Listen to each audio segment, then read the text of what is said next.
Asap kereta buat pokok merana. Udara macam mana nak bersedar tak ada. Bukan suatu hari bernafas dari tangki. Takkan kita sanggup hidup begini. Takkan tak tahu.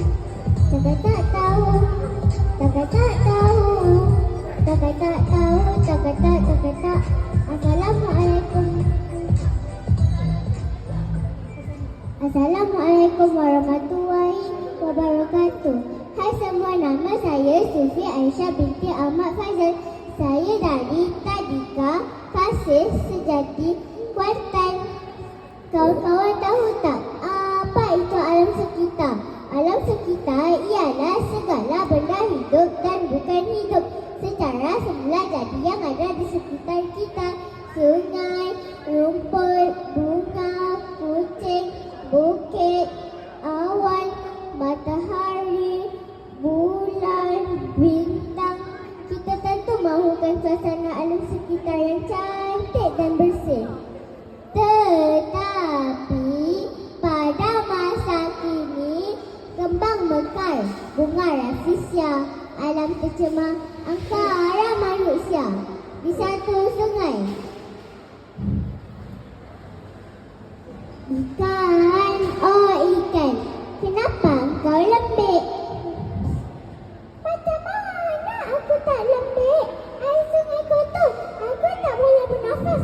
Banyak tersedap sih. Tengoklah dalam sungai, banyak sampah. Ada plastik, botol, manusia membuang tanpa rasa bersalah. Akibatnya sungai menjadi sangat kotor dan habitat pun terjejas. Tak patut. Ayah, oh ayah, kenapa boleh jadi banjir? Macam mana tak jadi banjir? Orang tebang pokok, orang taruh bukit. Sungai dah hentak kalau buka tanah lagi. Habitat flora dan fauna pun terjejas. Akibatnya banjir besar dan cuaca pun berubah. Bumi yang tiada rimba, seumpama hamba, dia dicemar manusia yang jahil ketawa. Tak ingat terus. Astaghfirullahaladzim. Manusia. Bumi, oh bumi, kenapa makin panas? Macam mana aku tak panas? Kesan asap toksik banyak sangat. Karbon dioksida, sulfur dioksida, nitrous oksida, macam-macam dioksida. Dioksida itu, dioksida ini. Bumi kita panas. Kesian bumi kita. Itu pemanasan global tau. Tidak, tak boleh bumi terbakar panasnya.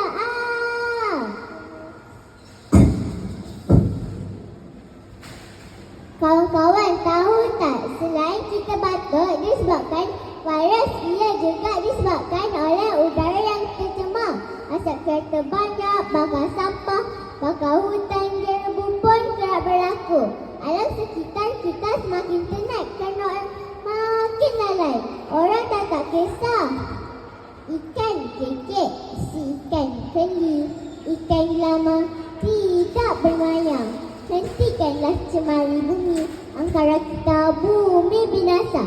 Tanggungjawab menjaga alam sekitar ialah tanggungjawab kita bersama. Oleh itu marilah kita sediakan payung sebelum hujan. Kita tanam pokok banyak-banyak. Jangan buang sampah merata-rata. Jom amalkan amalan kita 9 3R. Reuse, reduce and recycle. Macam baju Sufi ni, plastik, kertas, straw, mantap.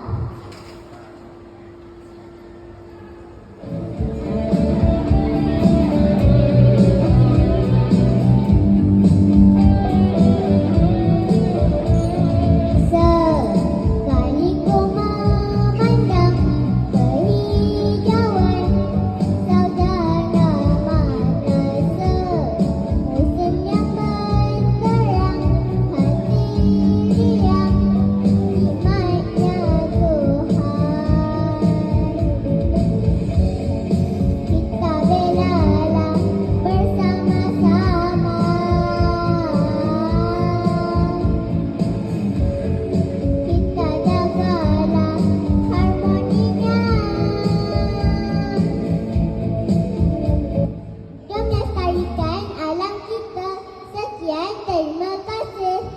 Loh,